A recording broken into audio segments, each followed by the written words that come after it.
유승민 후보 모두 발언 1분. 존경하는 국민 여러분, 충청인 여러분, 그리고 사랑하는 당원 동지 여러분, 코로나 이후에 국민이 먹고 사는 문제를 해결하는 것보다 더 중요한 문제가 어디 있겠습니까? 이번 대선은 먹고 사는 문제 해결하는 경제 대통령을 반드시 뽑아야 할 대선입니다. 저는 대전에 오면서 고 박정희 전 대통령을 생각했습니다. 내일이면 그분의 42주기입니다. 박정희 전 대통령이 대덕연구단지를 지정하고 선택을 해서 개발을 할 때 저는 지도자의 해안, 통찰, 그리고 의지가 얼마나 중요한지를 알았습니다. 저 유승민 반드시 코로나 이후에 한국 경제를 살려서 청년들에게 일자리를 만들고 추락하던 우리 한국 경제 다시 성장의 길로 나아가도록 만들겠습니다. 경제 대통령 유승민입니다. 감사합니다. 예, 충청인 여러분, 내년 후내년이면 우리 대덕연구단지가 50주년이 됩니다. 1973년에 박정희 전 대통령이 만든 이 연구단지는 지난 50여 동안 우리 경제를 이끌어 왔습니다. 이제는 대덕이 재창조될 때가 왔습니다. 제가 대통령이 되면 이 대덕을 기술과 인재와 교육과 연구 그리고 기업 산업이 같이 어우러지는 정말 혁신의 클러스터로 만들겠습니다. 저는 세계 1등 과학기술을 목표로 합니다. 바로 대덕이 그런 역할을 할 것입니다. 저는 대전에 와서 트윈이라는 회사에 가본 적이 있습니다. 자율주행 로봇을 만드는 회사이고 이 회사 이름이 트윈이라고 되어 있듯이 카이스트를 나오고 고려대학을 나온 쌍둥이 형제가 6년 전에 창업한 기업인데 제가 이 회사의 자율주행 로봇의 경쟁력을 보고 정말 깜짝 놀랐습니다.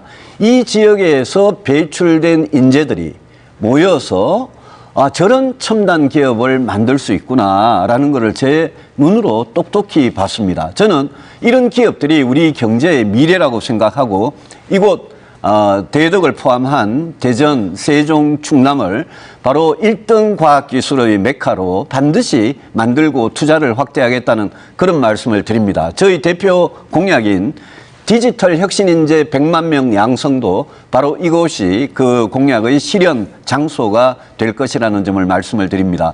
그리고 저는 대전과 오송과 이 세종을 경제자유구역으로 묶겠습니다. 여기 경제자유구역에서 바이오산업 그리고 ADD와 같은 첨단 국방과학기술 이 산업이 여기에서 첨단 일자리를 만들어내도록 하겠습니다. 저는 4년 전에도 이번에도 국회를 세종시로 옮기는 공약을 하고 있습니다. 국회는 전국에서 대표들이 모인 곳이기 때문에 꼭 서울 여의도에 있어야 할 필요가 없습니다. 대전이 국토의 중심이고 여기에 국회 전체를 옮겨서 세종 분원이 아니라 국회 전체를 옮기는 것을 개헌을 포함해서 꼭 생각을 해 보겠습니다. 그리고 저는 이 대전, 세종 또 충남 충북의 교통 인프라 중에 아주 장애물들이 있습니다. 예를 들면 서대전에서 논산까지 있는 KTX 호남선이 직선화가 안 돼 있고 서산 천안에서 경북 울진으로 가는 동서횡단 철도도 없습니다. 그런 부분들을 다 합쳐서 이 충청권의 교통이 확실하게 좋아지도록 투자를 아끼지 않겠습니다. 우리 과학기술의 메카 이 대전 충청이 우리 대한민국의 성장 엔진이 되도록 경제대통령 유승민이 반드시 만들겠습니다. 고맙습니다. 우리 윤석열 후보님 한번 물어보겠습니다. 우리 드론, 자율주행차, 음성인식 기술, 탄소 섬유, 뭐 GPS 이런 기술들이 어디서 나왔는지 아십니까? 전부 미국의 다프라고 해가지고 이 국방과에서 다 발생을 한 거라고 저는 알고 있습니다. 그래서 그 인터넷 같은 것도 다 맞습니다. 국방과학 기술에서 이 원천 기술을 갖고 민간이 이제 쓰는 거거든요. 그래서 저는 우리나라 제가 아까 그 대덕연구단지를 재창조하겠다는 게 이게 그냥 뭐 단순히 뭐 이렇게 뭐 뭘 하드웨어를 정비하고 이런 차원의 문제가 아니라 그 우리가 지금 산업부하고 국방부하고 과기부가 미국의 그 DARPA 네. 그거를 이렇게 벤치마킹 해가지고 그렇게 하려고 그러거든요. 네. 그렇게 하는데 이제 가장 큰 애로가 뭐냐면 지금 여기에 대덕단지에 26개 정부 출연 기관이 있고요. 한 1,600개 정도 이 첨단 산업 기업이 있고 또 우리나라 기업 연구소 중에 한 40%가 여기 있습니다.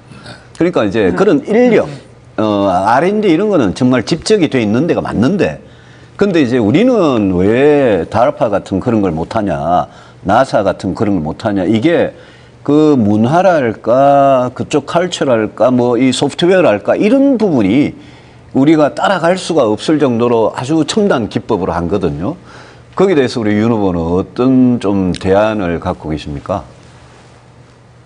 저는 우리나라 이제 R&D가 투자 대비 예. 결과가 그렇게 크게 좋지 못하다 하는 거는 미국에 지금 말씀하신 그 고등북방과학연구소 같이 이제 그 원천 기술을 이제 실용화하는 그 단계인데 연구자들 중심으로 해야 되고 그리고 그 달파 같은 경우는 그 연구 매니저가 있어가지고 이 매니저 중심으로 해서 좀 도전적이고 창의적인 그런 걸 해나가는데 우리는 그런 게 좀 부족하지 않나. 매니저 중심으로 하는 건 맞는데요. 네네. 근데 그 PM이란 그 사람이 완전히 이걸 민간한테 그냥 완전히 개방을 해버리고 그 연구소 자체에는 연구 인력을 풀타임으로 둬가지고 하질 않습니다. 그러니까 민간의 모든 소스를 다 그 중에 찾아내가지고 가능성 있는 거에 투자를 하는 이런 시스템이거든요. 그러려면 우리가 그동안 가져왔던 어떤 국책연구소 이 시스템은 어떻게 보면 사회주의 국가 쪽하고 굉장히 가까워요. 그 안에 사람을 두고. 그래서 저는 그게 필요하다고 생각하고, 아까 제가 홍준표 의원님 ADD 갖고 물으시는데, 저는 ADD가 아까 DARPA 같은 그런 쪽으로 이렇게 완전히 변신을 좀 했으면 좋겠다는 그런, 아까 시간이 모자라서 못 물어보신 데 대한 답변을 드립니다. 시작하시죠. 네, 우리 홍준표 의원님 좀 물어보겠습니다. 오늘 뭐 경제개혁 7대 공약 발표하셨더라고요. 오늘. 예. 그 중에 공매도 지난번에 이제 공매도를 완전 폐지하겠다 그러셨다가 저하고 토론 때 불법 공매도, 차입 공매도 이런 것만 폐지하고 그런 것만 규제하고 공매도 자체는 완전 폐지는 안 하겠다고 말씀을 하셨다가 오늘 또 완전 폐지로 돌아서셨더라고요.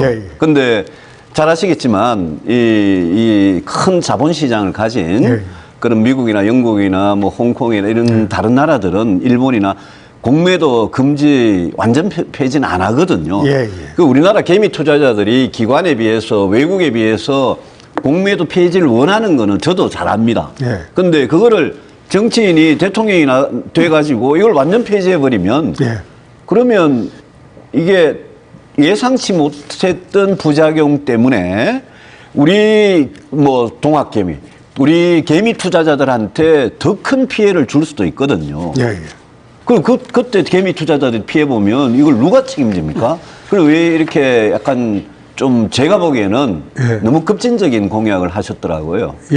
그 이제 유승민 후보님하고 토론하고 난 뒤에 돌아가서 이제 우리 경제팀하고 쭉 토론을 해봤어요. 해봤는데 경제팀에서 이제 주장하는 거는 우리나라 자본시장이 이미 세계 10대 경제 대국이 되었기 때문에 공매도 제도 그 하나 가지고는 투자 메리트가 우리나라가 크게 있다는 겁니다. 그래서 공매도 제도 폐지한다고 해서 우리나라를 떠나고 하지는 않을 것이다. 홍 후보님을 돕는 전문가들이 이제 그렇게 이야기를 했다는 거 아니겠습니까, 지금? 근데 이 자본시장이라는 게 요즘은 다 이렇게 풀려 있어가지고 다들 이렇게 뭐 이 세계 시각에 따라 시차가 다르지 다들 연결이 돼 있거든요. 그런데 다른 나라들이 안 하는 규제를 우리만 할 경우에 그 효과가 지금 홍 후보님 돕는 전문가들이 우리나라는 주식들이 저평가돼 있어가지고 코리아 디스카운트가 있어서 앞으로 굉장히 더 평가될 여지가 남아있기 때문에 공매도 정도 금지해도 괜찮을 거다. 이 말씀을 하시는 건데 저는 이거는 굉장히 불안한 정책 같거든요. 그래서 다시 한번 생각을 해보시는 게 맞지 않겠나 이래 봅니다만. 전부 유 후보님이 경제 전문가니까 그리고 그 정통하니까 제가 이거 다시 돌아가서 우리 참모들하고 한번 논의를 생각해 보시고요. 하겠습니다. 예. 또 하나 질문. 예. 오늘 발표하신 것 중에 이 이름이 뭐더라? 예. 선진 대한민국 미래펀드. 예. 이게 이제 이 시중에 부동자금이 3,500조나 된다. 그렇습니다. 풀린 게. 그 유동자금이 그렇게 많고 최고치에 달했기 때문에 좋은 펀드를 만들면 그쪽에 투자처가 생겨서 다른 데 투자 안 하고 여기 투자할 거다. 이제 이런 새로운 투자처 개념으로 네, 예. 이 미래펀드라는 거를 예, 예. 100조 원을 이야기를 하시더라고요. 예, 예. 근데 이 펀드는 이래 펀드를 만들면 고객들한테 투자자들한테 수익을 보장을 해줘야 되잖아요. 그렇습니다. 근데 문재인 대통령도 한국형 뉴딜 펀드를 만들었단 말입니다. 네. 근데 이 홍 후보님께서 이런 펀드를 새로 만들면 예. 기존에 지금 한국은행이나 우리 한국투자공사 KIC 같은 데서는 지금 거의 한 240조 가까운 돈을 그걸 투자를 운용을 하고 있거든요. 예. 홍 후보님이 100조짜리 펀드를 만들면 예. 이거를 어떻게 운용해가지고 돈을 벌어서 투자자들한테 수익을 보장을 해 주실 겁니까? 이거 어디 그거는 투자하는 나중에 겁니까? 제가 대통령이 되면 유승민 후보한테 내 자세히 의논을 하겠습니다.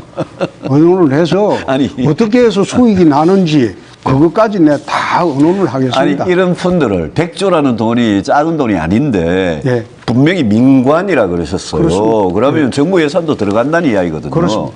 근데 이거를 이렇게 하시는 거는 조금 다른 굉장히 후보에게도 무리고 제가 보기에 예. 우리 저 원희룡 후보님 예, 아까 그 저 질문을 저한테 안 해주셔가지고 제가 거꾸로 한번 물어봅시다.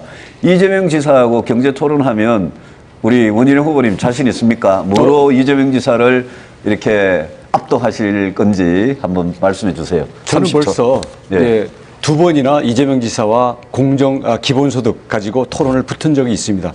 결코 밀리지 않습니다. 저는 기본소득은 돈을 뿌리는 것이고 미래 세대의 기회를 훔치고 파괴하는 것이다.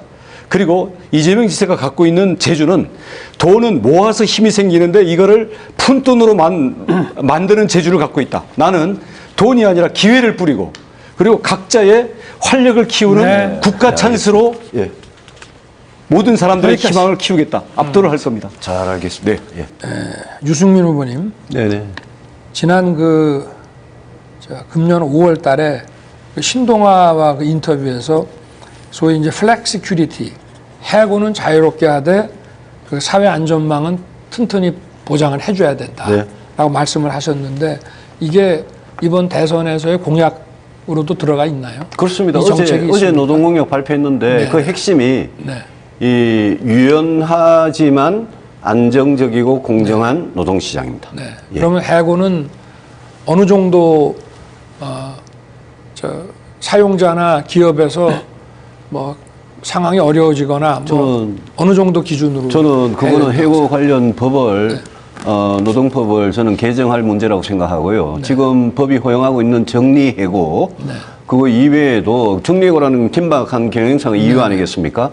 그거 말고도 저성과자 해고 같은 거는 보통 일반 해고, 개별 해고에 해당하는 건데 그런 것도 법에 명시를 하고 기업이 그런 저성과자 해고 같은 걸 하더라도 노동법 위반이 안 되게 그런 합의를 먼저 하겠다는 거고 제 노동개혁의 핵심은 그런 노동시장의 유연성을 높여서 청년들한테 더 많은 일자리에 가도록 하는 대신에 실업자가 되면 그냥 완전히 실업이 살인이란 말이 있듯이 실업자가 되면 가족들이 다 거리에 제가 하나만 나앉는 여쭤보겠습니다. 그거를 네. 복지제도로 보충해 주겠다. 그럼 이게 이런 이제 뜻이죠. 사회적 그 어떤 대타협이 필요하지 않겠습니까? 그렇습니다. 그걸 대타협을 이끌어내는 혹시 뭐 리더십이나 그 방안에 대해서는 어떤 생각을 가지고 계십니까? 저는 그동안 기업과 노동조합 사이에 정말 중립적인 위치를 22년째 견지를 해왔습니다.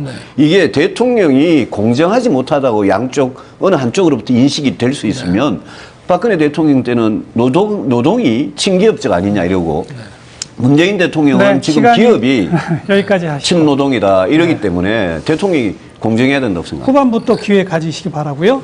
지난번부터 제가 물어봤는데 이제 곧 퍼펙트 스톰이 올 수가 있다. 그래서 저는 대통령이 되면 비상경제대책위원회를 바로 구성을 해서 이게 코로나 이후 대책, 자영민들 그다음에 소상공인 중소기업 대책 이걸 총체적으로 지금 해야 되거든요.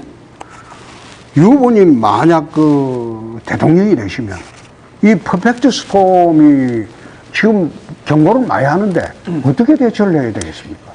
그 홍보님 경고는 많이 하는데 정치인이나 대통령이 금방 퍼펙트 스톰이라는 게 엄청난 위기 아니겠습니까? 그렇습니다. 그 위기가 곧 닥칠 것 같은 이야기는 조금 조심하는 게 좋고요. 예. 근데 홍 후보님 오늘 비상경제대책위원회 바로 꾸리겠다 이렇게 말씀하셨거든요. 예. 저는 뭐 그거는 좋은 안이라고 생각합니다. 예. 왜냐하면 경제가 가장 중요하니까 네. 코로나 이후에 알겠습니다. 그거는 뭐 동의합니다. 예. 대전, 충남, 세종, 충북. 대전이니까 대전 고르겠습니다. 대전, KBS 대전이 선정한 대전 현안인데요. 대전과 충남이 혁신도시로 지정된 지 1년 지났지만 정부의 2차 공공기관 지방 이전 로드맵 발표가 늦어지고 있습니다. 이 수도권 제외한 전국의 모든 시도들이 혁신도시 시즌2를 애타게 기다리고 있는데 바로 이 혁신도시 시즌2에 대한 입장, 대책 1분입니다. 혁신도시 시즌2는 저는 기본적으로 찬성입니다. 근데 대전하고 세종, 충남이 지난번에 포함이 1차 혁신도시 때 포함이 못 됐던 거는 세종시, 충남의 경우에는 그리고 대전의 경우에는 대덕특구와 정부 종합청사가 여기 있기 때문에 1차에서 빠진 겁니다. 2차 혁신도시에서는 대전과 충남이 이렇게 1차 혁신도시 때 같이 불이익을 받지 않도록 작년에 지정이 됐고요. 근데 이제 지정이 되고 나서도 안 오니까 지금 그런 말씀을 하시는데 이거는 2차 혁신도시가 다른 지방에 갈 때 같이 결정이 될 겁니다. 이 2차 혁신도시는 사실 그렇게 큰 공기업이 많지는 않습니다. 큰 공기업들은 노무현 이명박 정부 때 1차 혁신도시 때 다 내려갔었습니다. 그렇지만 여전히 공기업을 유치하는 거는 지역 경제에 굉장히 중요한 거기 때문에 대전과 충남의 2차 혁신도시에서는 이 지역이 원하는 이 지역에 맞는 적합한 그런 공공기관들이 우선적으로 배치되도록 하겠습니다. 네. 후보님께 지난번에도 한번 제가 질문을 드려봤는데 지금 이 복지를 위해서 이제 증세를 어느 정도 하고 또 이 재정 소위 GDP 대비 부담률을 어느 정도 유지할 거냐 하는데 저는 이제 돈을 많이 투입하면 아무래도 뭐 낫게 하겠죠. 그러나 지금 우리 경제도 좀 어렵고 또 앞으로도 돈을 써야 될 일이 많고 국가 부채도 지금 어마어마하게 쌓여 있고 또 코로나 극복을 위해서는 이거 역시 세금으로 부족하기 때문에 국채를 발행하고 국가 부채로 또 남을 수밖에 없는 건데 지금 우리보다는 높지만 스웨덴 가장 최고의 복지국가라고 하는 스웨덴이나 또 복지를 하다가 완전히 망한 그리스나 이 GDP 대비 그 복지 재정 이 부담률이 27%로 갔거든요. 그럼 이럴 때는 결국은 그 양을 많이 투입하는 것도 중요하지만 그게 경제 여건에 지금 좀 어렵거나 장기적으로 우리가 또 써야 될 돈을 비축을 해야 될 때는 이 수급 체계를 더 효율화해야 된다고 저는 생각을 하고 지출 구조 조정이라든지 또는 복지를 더 아주 효과적으로 해야 된다고 생각하고 있는데 우리 유 후보님의 의견은 어떠십니까? 그래서 제가 지난번에 우리 윤 후보님한테 거꾸로 여쭤본 겁니다. 윤 후보님이 지출 구조 조정과 복지 전달 체계를 개선해서 그렇게 해서 이렇게 만들 수 있는 예산이 몇 조나 되냐. 그걸 제가 그때 여쭤본 거거든요. 근데 스웨덴하고 그리스가 둘이 다 사회복지 지출이 GDP에서 차지하는 비중이 비슷해요. 근데 둘은 완전히 다르죠. 스웨덴은 성장과 복지가 같이 가는 그런 사회적 대타입을 통해서 산업의 경쟁력을 키워가면서 복지를 한 나라고요. 그러면서 사람들이 일자리를 많이 갖고 그게 복지고 그리스는 그렇게 못했거든요. 그리스는 현금 그래서 그거는 복지고. 국가 전략의 차이가 있다고 거기까지 봅니다. 시간이 맞습니다. 있습니다. 대학 부담금, 대학에 이게 참 학생들이 등록금부터 시작해서 부담금이 너무 크거든요. 네. 그래서 이걸 갖다가 옛날에 제가 한번 부모 소득에 따라서 대학 등록금 차등 책정을 한번 해보자. 이런 말씀을 드린 일도 있고 최근에 와서 이제 이걸 어떻게 해결할까 생각을 하다가 호주 뉴질랜드에서 시행하고 있는 영국도 일부 시행하고 있다고 합니다. 완전 후불제 무이자 등록금 제도 국가가 지원하고 이게 보니까 5년간 1조 3천억 정도면 감당이 된다고 합니다. 그러면 대학생들한테 완전 후불제로 대학을 다니게 하고 졸업해서 그걸 갚아라. 이렇게 하는 제도는 한번 마련해 보는 게 어떻습니까? 저는 등록금을 그 학생들 가정의 소득 수준이나 재산 수준의 차이에 따라서 등록금을 차등화하는 거는 그거는 좀 동의하기 어렵습니다. 네. 등록금은 똑같이 하고 지금 대학 등록금이 10년째 동결이 돼 있거든요. 네. 대학 재정이 무지 어려워요. 네. 그래서 국가가 유치원 초중고만 예산 투입에 신경 쓸 게 아니라 앞으로 고등교육, 대학 교육에도 저는 엄청난 투자를 해야 된다 보고요. 다만 이제 이런 건 있죠. 그러면 이 저소득층 자녀들한테 등록금이 올라가거나 이러면 이 도대체 학교 어떻게 다니느냐. 그거는 홍 후보님 말씀하신 그걸 뭐 후불제라 그럴지 아니면 학자금 대출을 딱 해주고 아예 그 원금은 나중에 직장 취직하면 갚고 이자에 대해서 거의 무이자로 하면 저는 후불제하고 비슷한 효과가 날 거라고 생각하거든요. 예. 그래서 그 부분과 장학금을 늘려가지고 해야지 이거를 대학 등록금을 학생 개개인에 따라 차등하는 게 굉장히 쉽지 않을 겁니다. 그게 미국 그 일부 대학에서는 이렇게 하는 대학이 어디 있다고 이거는 합니다. 이제 이 소득 그거는 장학금 플러스 그 스테이트에 주에 사느냐 안 사느냐 이런 걸로는 차별하죠. 거기까지 하시고요. 우리 홍 후보님 그 조 패주고 싶다, 조 패버리고 싶다 이거는 우리 홍 후보님 18번 아닙니까? 저도 가끔 그런 이야기 하죠. 그런데 예. 이재명 지사는 정오심의 발로고, 예. 그거는 좀 다르죠. 우리 홍 후보님 정의감의 발로고. 그렇죠. 예.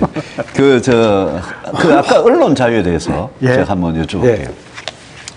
홍 후보님이 언론 대책을 발표하셨어요. 네. 저도 뭐 그 내용에 대해서는 거의 동감입니다. 네. 저도 대통령이 되면 언론에 절대 개입 안 하고 공민영 구분 확실하게 할 거고 예.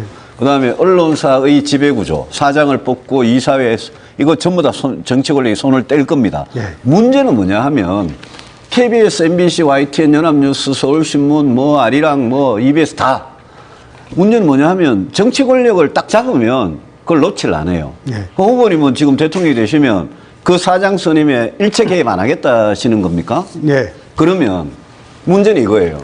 민주당의 문재인 후보도 후보 시절에 그 약속을 했거든요. 민주당이 그 방송사 지배구조 개선에 관한 법률을 자기들 전체 의원이 다 사인한 거 들고 있다가 안 했잖아요. 완전히 도망가 버렸어요. 먹튀죠, 이거는.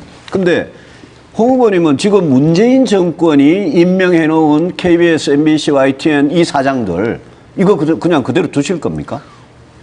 그거는 언론사가 자율적으로 결정을 하게 하는 아니, 그 방법밖에 사람들이 지금 없죠. 임기가 다 있거든요. 아니, 임기가 있으니까. 임기 보상 다 하실 겁니까? 아니, 임기 보장을 하는 게 아니고 예. 언론사 사장단에 대해서 개입하지 않겠다고 선언을 했으면 예. 그 언론사 자율에 맡기는 게 맞겠죠. 자율에 맡기면 지금 문재인 대통령이 그런 정신을 훼손하면서 임명을 다 해놔가지고 지금 공영방송이 이 모양인데 그거를 다음 정권 초반에 그대로 두겠다?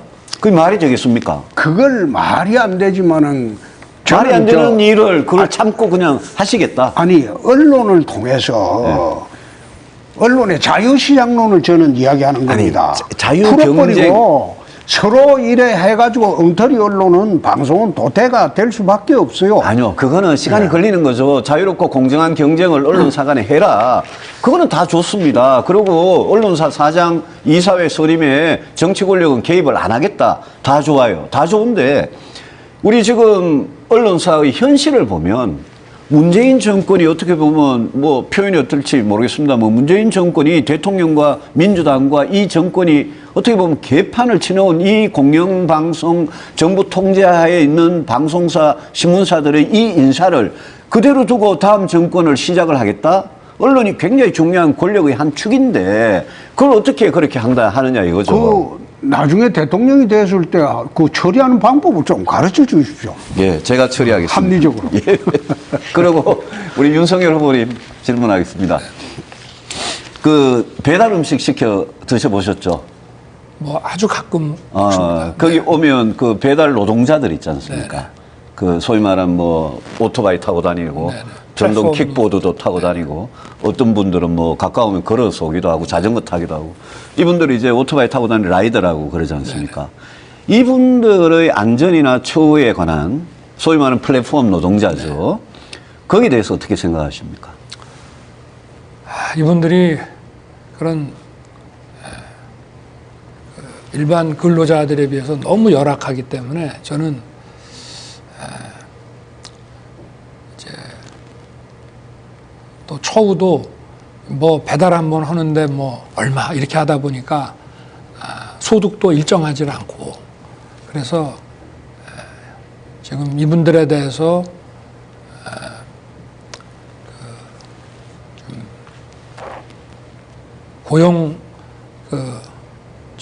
고용보험을 이분들에게까지 좀 확대하는 방안도 한번 좀 생각을 해봐야 될 것 같고요.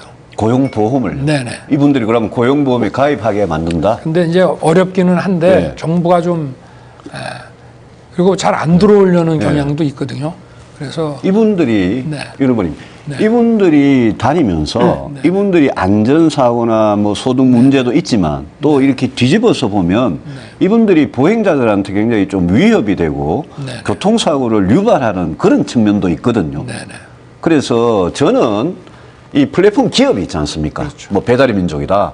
그럼 플랫폼 기업이 그 피해가 라이더들한테 나든 아니면 보행자들한테 나든 그 플랫폼 기업이 뭔가 기금을 만들어서 문제를 해결하는 이런 방식은 예. 어떻게 생각하십니까? 그렇습니다. 죄송합니다. 시간이 다 돼서.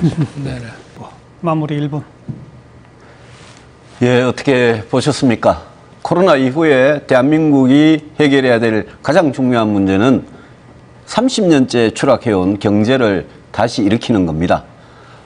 민주당이 저 이재명 후보, 저렇게 불법과 비리로 뒤덮인 저 이재명 후보로 끝까지 갈지 안 갈지 두고 봐야 되겠습니다만은 만약 이재명 후보가 끝까지 간다면 저는 이재명 후보는 대한민국 경제를 망치는데 훨씬 더 가속 페달을 밟을 사람입니다.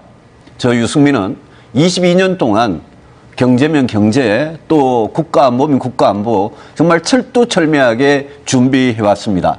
그리고 품격을 지키면서 단 한 번의 구설수 비리에도 연루되지 않았습니다.